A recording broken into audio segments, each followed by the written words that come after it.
read a familiar portion from Matthew chapter 2, 1 and 2 and verse 11. സുവിശേഷം 2-ാം അധ്യായം അതിന്റെ 1-2 വാക്യങ്ങളും 11-ാമത്തെ വാക്യവും വായിക്കും. ഹെരോദാ രാജാവിന്റെ കാലത്ത് യേശു യഹൂദിയയിലെ ബെത്ലഹേമിൽ ജനിച്ച ശേഷം കിഴക്ക് നിന്ന് വിദ്വാൻമാർ യെരൂശലേമിലെത്തി, യഹൂദന്മാരുടെ രാജാവായി പിറന്നവൻ എവിടെ? ഞങ്ങൾ അവന്റെ നക്ഷത്രം കിഴക്ക് കണ്ട് അവനെ നമസ്കരിപ്പാൻ വന്നിരിക്കുന്നു എന്ന് പറഞ്ഞു. 11-ാം വാക്യം. ആ വീട്ടിൽ ചെന്നു ശിശുവിനെ അമ്മയായ മറിയോട് കൂടെ കണ്ടു, വീണു അവനെ നമസ്കരിച്ചു. നിക്ഷേപപാത്രങ്ങളെ തുറന്ന് അവന് പൊന്നും കുതിരകവും മൂരും കാഴ്ചവെച്ചു. Yeah, we read here shortly after the Lord was born, wise men came from the east to find who was born King of the Jews. കർത്താവ് യേശുക്രിസ്തുവിന്റെ ജനനത്തിന് ശേഷം ഈ കിഴക്ക് നിന്ന് വിദ്വാൻമാർ ഈ യഹൂദന്മാരുടെ രാജാവായി പിറന്നവൻ എവിടെ എന്ന് അന്വേഷിച്ചുകൊണ്ട് വന്നതായിട്ട് നാം വായിക്കുന്നു. And their purpose was to worship. അവനെ കണ്ട് അവനെ ആരാധിക്കുക എന്നുള്ളതായിരുന്നു ഇവരുടെ യാത്രാ ഉദ്ദേശം. And we must remember, God saw to it that His Son was honored after His birth. തന്റെ പുത്രന്റെ ജനനത്തിന് ശേഷം അവനെ ജനം നമസ്കരിക്കണം, ആരാധിക്കണം എന്നുള്ളത് വലുതായ ദൈവം നിശ്ചയിച്ചിരുന്നു. And these men made a long, difficult journey guided by a star.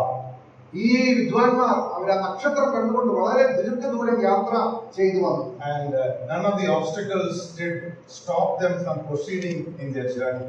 അവരുടെ യാത്രയെ മുന്നോട്ട് തടസ്സങ്ങളൊന്നും തന്നെ അവർക്ക് തടയായില്ല. They were persistent until they fulfilled their purpose, which was to worship the King. ആ രാജാവിനെ ആരാധിക്കുക എന്നുള്ള ഉദ്ദേശത്തിൽ നിന്ന് ഒന്നും തന്നെ അവരെ തടഞ്ഞില്ല. അവർ യാത്ര ചെയ്ത് വരികയാണ്. And how much effort did they invest in order to have this worship meeting? ഈ ദൈവത്തിനെ ആരാധിക്കുവാനായിട്ട് അവര് എന്തുമാത്രമാണ് അവർ അതിനുവേണ്ടി കരുതിയത് എന്നുള്ളത് കാണാൻ. We do not know, for it is not recorded in the verses. അവിടെ അതിനെ കുറിച്ചുള്ള വ്യക്തമായിട്ട് രേഖപ്പെടുത്തിയിട്ടില്ല. But certainly their efforts were significant as their worship was sincere and sacrificial. ഈ ആരാധന കഴിക്കാനായിട്ട് അവരെ ചെയ്ത തയ്യാറെടുപ്പുകൾ അത് തീർച്ചയായും ത്യാഗപൂർവമായിട്ടുള്ളതായിരുന്നു എന്നുള്ളത് നമുക്ക് മനസ്സിലാക്കാനായിട്ട് സാധിക്കും. How about us? നമ്മെ കുറിച്ച് എങ്ങനെയാണ് We are gathered here to worship our Lord. നമ്മുടെ വീണ്ടെടുപ്പുകാരനായ കർത്താവായ യേശുക്രിസ്തുവിനെ ആരാധിക്കുവാനായിട്ടാണല്ലോ രാവിലെ നമ്മൾ ഒരുമിച്ച് കൂടി. In spite of bodily weakness for some of us, in spite of obstacles, we are here to worship. ഒരുപക്ഷെ ശാരീരികമായ ബലഹീനതകളോ അല്ലെങ്കിൽ മറ്റു തടസ്സങ്ങളോ ഒക്കെയും അവഗണിച്ച് രാവിലെ നമ്മൾ കർത്താവിനെ ആരാധിക്കാനായിട്ട് കടന്നു വന്നിരിക്കുകയാണ്. And how did they come? Empty hands? വിദ്വാൻമാർ എങ്ങനെയാണ് അവരെ ഒഴിഞ്ഞ കൈകളുമായിട്ടല്ല വന്നത്. No, we read that when they worship the Lord, they opened their treasures and presented gifts not to Mary or Joseph, but unto the Lord. നമ്മളോട് കാണുന്നത് അവര് കണ്ടപ്പോൾ നിക്ഷേപപാത്രങ്ങൾ തുറന്ന് ആ കുഞ്ഞിനെ ശിശുവിനെ പൊന്നും മൂരും കുന്തിരിക്കവും കാഴ്ചവെച്ചതായിട്ടാണ് വായിക്കുക. They brought him gifts befitting a king. രാജാവിന് യോഗ്യമായ സമ്മാനങ്ങളുമായിട്ടാണ് അവര് കർത്താവിനെ ആരാധിക്കാനായിട്ട്. And they bowed before him, presenting the gifts. അവന്റെ മുമ്പാകെ നമസ്കരിച്ച് അവന് നിക്ഷേപപാത്രങ്ങളെ തുറന്ന് ആ സമ്മാനങ്ങളെ അവനെ അർപ്പിക്കുക. And we know what are the gifts given because we've heard much about these gifts.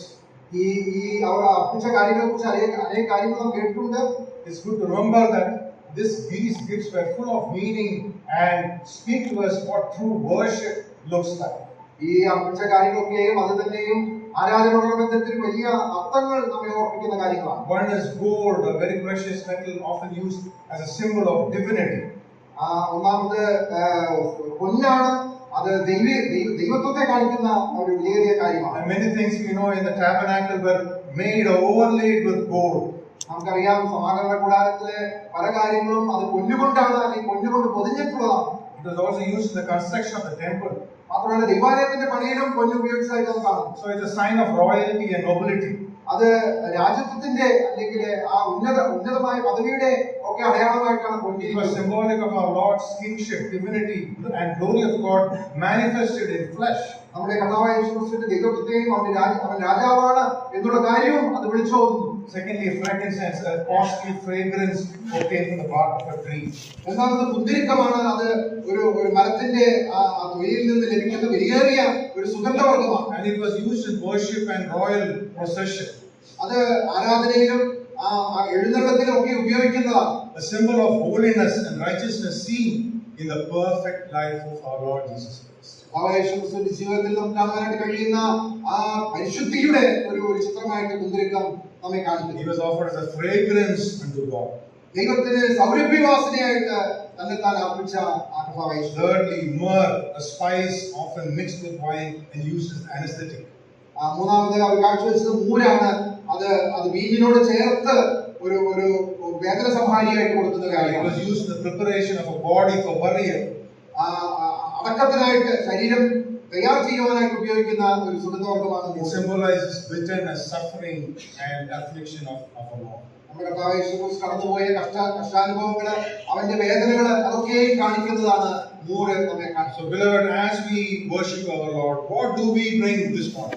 രാവിലെ നമ്മുടെ കർത്താവിനെ ആരാധിക്കാനായിട്ട് നമ്മൾ കടന്നു വന്നിരിക്കുമ്പോൾ നാം എന്താണ് അവൻ അർപ്പിക്കാനായിട്ട് കൊണ്ടുവന്നിരിക്കുന്നത്? Do we bring thoughts of His greatness? അവന്റെ വലിപ്പത്തെ കുറിച്ച് നാം ഓർക്കുവാനായിട്ട് സാധിക്കുന്നുണ്ടോ? Thoughts of His beauty and preciousness to us. അവന്റെ സൗന്ദര്യത്തെ കുറിച്ച്, അവൻ നമുക്ക് എത്ര വിലയേറിയവനാണ് എന്നുള്ള ചിന്തകൾ നമ്മുടെ ഹൃദയത്തിൽ നിറയുന്നുണ്ടോ? Thoughts of His sufferings upon the cross on our behalf as the Lamb of God. ദൈവത്തിന്റെ കുഞ്ഞാട് എന്നുള്ള രീതിയിൽ നമുക്ക് വേണ്ടി കർത്താവായ യേശു ക്രിസ്തു ക്രൂശിൽ അനുഭവിച്ച യാതനകളെ കുറിച്ച് നാം ഓർക്കുവാനായിട്ട് The സാധിക്കും. wise men were prepared and brought Him treasures which they had. ആ വിദ്വാൻമാർ ഒരുക്കി കൊണ്ടുവന്ന അല്ലെങ്കിൽ ഒരുങ്ങി വന്ന് കർത്താവിനെ അവർ കാഴ്ച അർപ്പിക്കുന്നതായിട്ട് They bought costly gifts carefully chosen for a king. രാജാവിന് വേണ്ടി വളരെ ശ്രദ്ധയോടുകൂടെ അവർ വളരെ വിലയേറിയ ആ സമ്മാനങ്ങള് അവർ തിരഞ്ഞെടുത്ത് കൊണ്ടുവരാനായിട്ട് They demonstrated the evaluation of the worthiness of the one they came to worship. ആ ആരാധിക്കുവാനായിട്ട് അവർ കടന്നു വന്നിരിക്കുന്ന വ്യക്തിയുടെ ആ മഹത്വം ഉൾക്കൊണ്ടുകൊണ്ടാണ് അവർ അങ്ങനെ തയ്യാറായി വന്നത്. What a beautiful worship meeting it was. എത്ര അനുഗ്രഹിക്കപ്പെട്ട മനോഹരമായ ഒരു ആരാധനയുടെ The ചിത്രമാണ്. wise men gave the Lord His rightful place of honor. ആ ദൈവത്തിനെ കൊടുക്കേണ്ട ഏറ്റവും ആ ശരിയായ സ്ഥാനം നൽകിക്കൊണ്ട് തന്നെ അവനെ ആരാധിക്കുന്നതായിട്ട് കാണാനായിട്ട് സാധിക്കും. Remember, they came seeking Lord Jesus. ആ കർത്താവായ യേശു ക്രിസ്തുവിനെ അന്വേഷിച്ചുകൊണ്ടാണ് ഈ വിദ്വാൻമാർ കടന്നു വന്നത്. May we also come seeking Him with joy and rejoicing, unmoved by the obstacles and inconveniences or weakness we may have. മറ്റ് തടസ്സങ്ങളൊക്കെ അവഗണിച്ചുകൊണ്ട് നമ്മുടെ കർത്താവിനെ മാത്രം കേന്ദ്രീകരിച്ചുകൊണ്ട് ശ്രദ്ധിച്ചുകൊണ്ട് ഈ കർത്താവിനെ നമുക്കും ആരാധിക്കാം. Because we have come into the presence of the Lord to worship. ആ കർത്താവിന്റെ സന്നിധിയിലേക്കാണ് രാവിലെ നാം ആരാധിക്കുവാനായിട്ട് കടന്നു May we വന്നത്. come with hearts prepared with costly offerings unto our Lord, who is worthy for worship. ആ എല്ലാ ആരാധനയ്ക്കും സ്തുതിക്കും യോഗ്യനായ കർത്താവിന്റെ മുമ്പാകെ ആ വിലയേറിയ ആ സ്തുതി സ്തോത്രങ്ങൾ അർപ്പിച്ചുകൊണ്ട് നമുക്ക് അവനെ A ആരാധിക്കാം. heart full of gratitude for who He is and what He has done for each of us. കർത്താവ് ആരായിരിക്കുന്നു എന്നുള്ളതും നമുക്ക് വേണ്ടി അവൻ എന്താ ചെയ്തു എന്നുള്ളത് ഓർത്തുകൊണ്ട് നന്ദിയുള്ള ഹൃദയത്തോടുകൂടെ നമുക്ക് കർത്താവിനെ So let ആരാധിക്കാം. us with humility of heart and gratefully offer our words of praises and worship. താഴ്മയുള്ള ഹൃദയത്തോടുകൂടെ ആ സ്തുതി സ്തോത്രങ്ങൾ തന്നെ അർപ്പിച്ചുകൊണ്ട് നമുക്ക് കർത്താവിനെ ആരാധിക്കാം.